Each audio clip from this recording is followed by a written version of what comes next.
I need an intervention for this new dimension. That has been in my head all month because this is the month of Kanye West killing it with the Wyoming Project. In this video, I'm going to tell you what I think of all of the 5 records from the Wyoming Project, a couple other records, and show you some vinyl I got in that's awesome. You're going to want to stick around.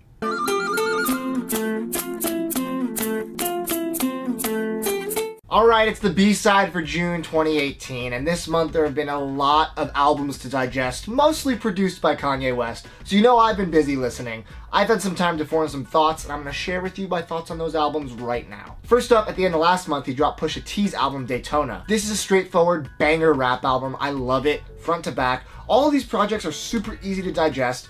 They feel more like EPs than albums, but he's calling them albums, so we'll just stick with that and call them albums. If you know, you know. What Would Meek Do, Infrared, those are my highlights from the album. The whole thing is great though, super short. If you haven't listened to it yet and you like hip-hop, what are you doing? Following that is Ye, Kanye's next LP. Now, like I said, it's very short compared to his other albums, so I don't really think it's an LP per se, but Kanye knows best, so it's Kanye's next album. And at first listen, I did a video on it, my first impression. I thought it was very good. It's definitely been grown on me since then. It's a very raw, emotional album, intense at times with what he's saying.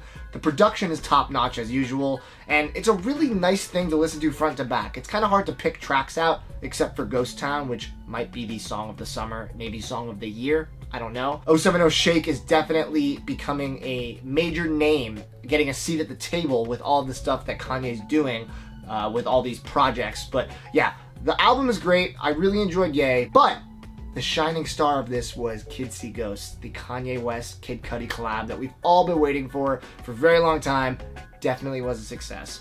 Every track on this is fire. This is probably my favorite album of the year. I was pretty shocked to see Anthony Fantano, aka The Needle Drop, give it a 10 out of 10, which, you know, he likes to kind of be a dissenting opinion often. I feel like when I love an album, I'll see what he thought of it, and it's usually not nearly as good, because I feel like controversy breeds controversy. But I guess giving a 10 unexpectedly does the same thing. So I think it's my album of the year so far. I cannot stop listening to it. Every time I hear it, I find new things I like about it. It is a beautiful, cohesive piece of music. I wish it was longer, but I'm also really happy that we have it at all. And then we move on to Nasir, which is Nas's new studio album. Love Nas. I was saying how excited I was to have a Nas album produced by Kanye.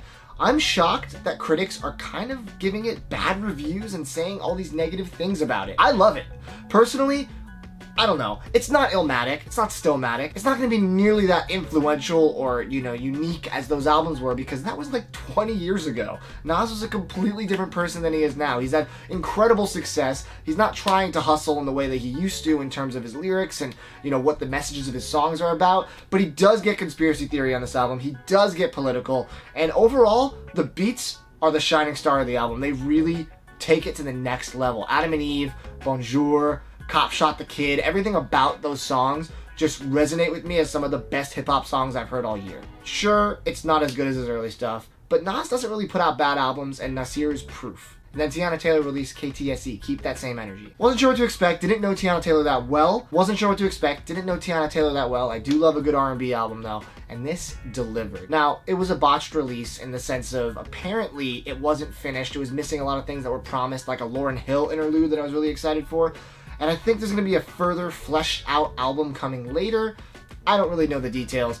All I do know is that what she gave us is awesome. Hurry is one of my favorite tracks of the year. The whole thing is great. It has definitely a vibe to it. And the last song, WTP, is kind of like the fade of the album. It's that housey club banger. It's really good. The whole thing is great. It put Teyana on my radar. And of course, with Kanye producing it, it was bound to be at least excellent. So the Wyoming project to me was a massive success. I'm really excited to keep digging into these records, and I'm curious what phase 2 is going to be. When I talk about news in this video, I got some more exciting news regarding the Wyoming project, or Kanye's 7-track project, as I guess I'm going to call it, because I don't know if it's all going to be in Wyoming moving forward, but some interesting stuff on the forefront there. And now for albums that are not involved with Kanye West, I did not have a chance to hear 9 Inch Nails' Bad Witch yet because I'm waiting for my record to come in. I'm very picky about that. I always want to get the record to listen to it for the first time if possible. Should be in soon. I know it's shipping soon or shipped recently. I'm not sure. So hopefully it's great. I'm hearing good things. And then I mentioned the Channels EP put out by Receiver in the A-side. I listened to it and it is excellent as expected. I actually been jamming it a lot lately because it's a really cool, mellow, laid-back, kind of math-rocky, emo-influenced album. Great vocals and killer instrumentation. The The music on this is top notch. These guys know exactly what they're doing with all their instruments, and they managed to construct really unique songs.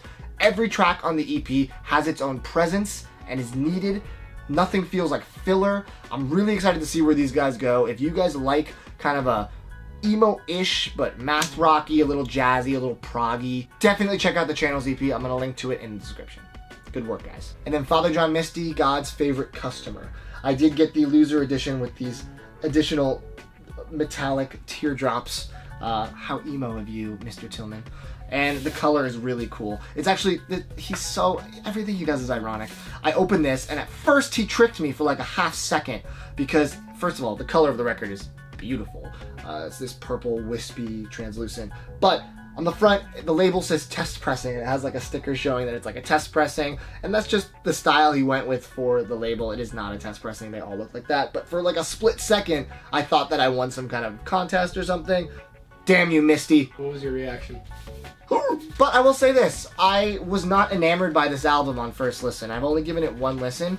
I think I'm kind of over Father John Misty. Now, he's an amazing musician, and his songwriting skills are excellent, and, you know, of the level of any of the best songwriters of the indie generation right now. But I feel like he's kind of done what he's done, and I'm not impressed anymore. I love his first two albums. You know, the third album, Pure Comedy, was good, but it just didn't grab me to listen very much more, and this feels the same way.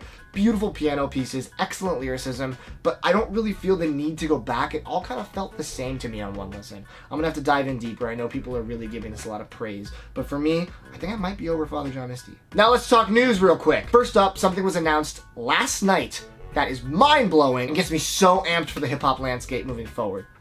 Chance the Rapper went on Paul Rosenberg's show, and he announced not only is he working on a solo album, he's also slated to work on a 7-track with Kanye producing, and the long-awaited Chance the Rapper Childish Gambino collab is real. They have 6 songs done, and they're working towards 14 songs. Someone give me some water. I can't believe this is happening. This is going to be the year of Chance. If we thought he was famous after Coloring Book, wait till he drops these 3. The world is going to explode. Chance hasn't done a studio album yet, so he has a lot to prove with that. Knowing Kanye's going to produce an album, can we just talk about Ultra Light Beam for a second? And then the Childish Gambino Chance thing. Oh my god. The two of them are at the top of their respective games right now, so coming together for a collab album can be nothing short of miraculous. I also want to talk really quick about Arroyo Seco Festival. Golden Voice put on a terrific little festival in Pasadena, and it was a great success, as Borat would say. Great success. Thank you, Chris. I applied for press for this festival, and they granted it to me, so that's a huge step for me, and I'm really excited about it. It was a 2-day festival, and I was really happy to see everyone that I saw because everyone was happy to be there. This wasn't like Coachella or the big festivals where it's all about taking pictures and not caring about the music. This was kind of more family-oriented. You saw a lot of people with their kids. You saw a lot of the older generation because some of the headliners, like the Bangles and Robert Plant. All of this led to a really unique experience where everyone was just kind of having fun and enjoying the beautiful weekend. The highlights for me were seeing Jack White. As always, he's excellent, and some of the new songs that I haven't really warmed up to yet were excellent live, especially Over and Over. He did play my favorite White Stripes song, Hardest Button to Button, so I was very happy about that. I got to see Robert Plant for the first time. I mean, living legend right there.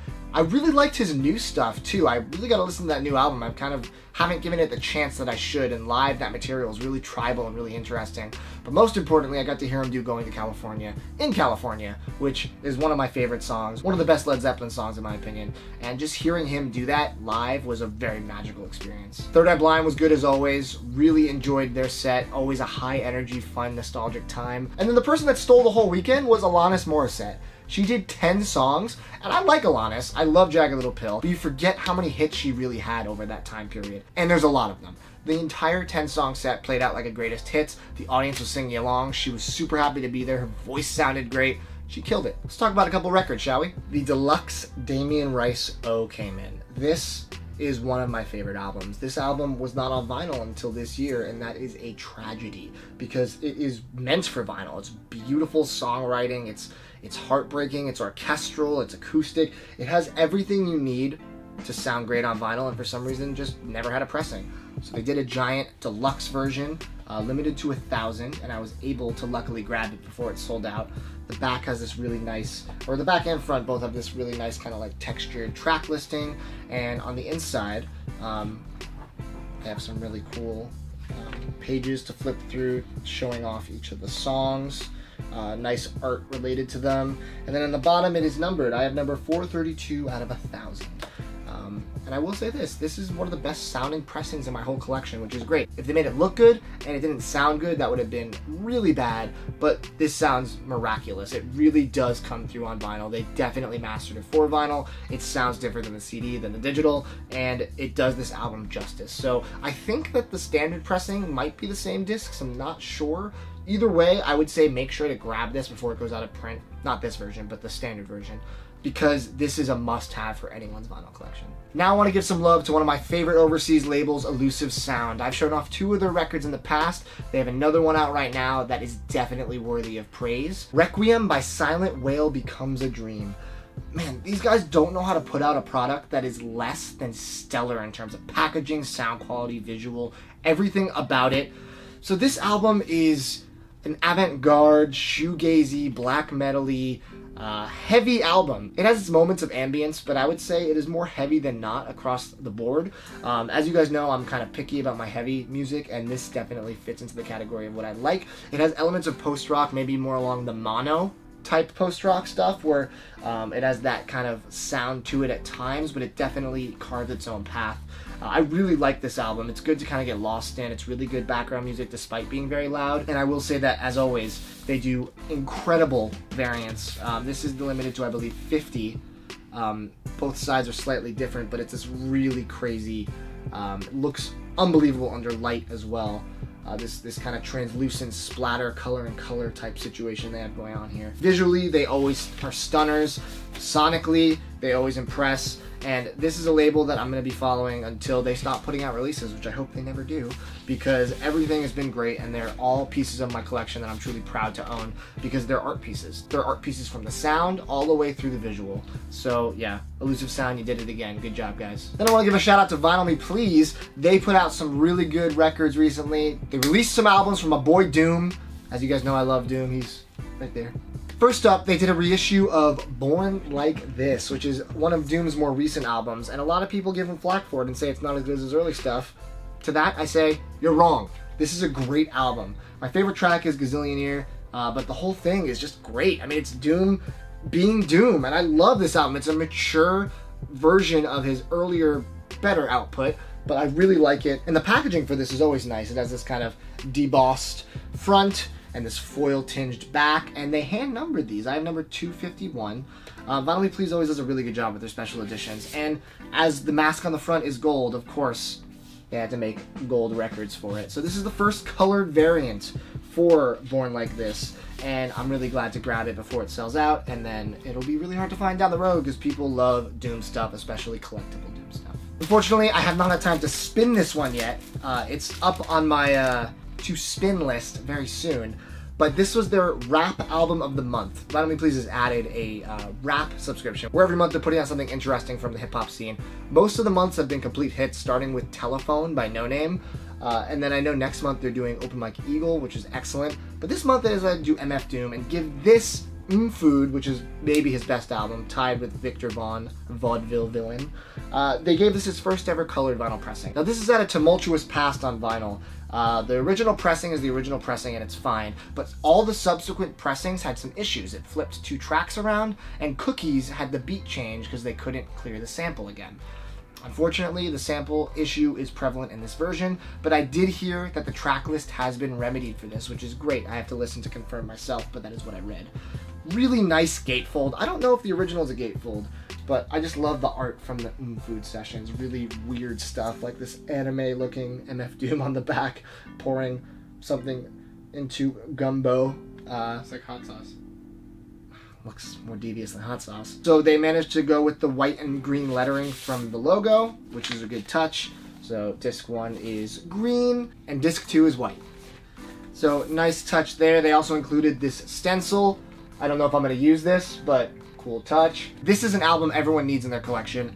Glad to have the colored version. Maybe one day I'll track down that original. Alright, that was the B-side for June. A lot of information, a lot of great albums came out. I got a bunch of cool records to add to the collection. Now tell me what I missed out on album-wise and what records you got in. Leave a comment on this video. If you like it, obviously give it a thumbs up. If you're not subscribed to Too Many Records, make sure you're subscribed. Hit the bell so notifications are turned on. I have a lot of great videos coming up and I hope that you enjoy them. Talk to you soon.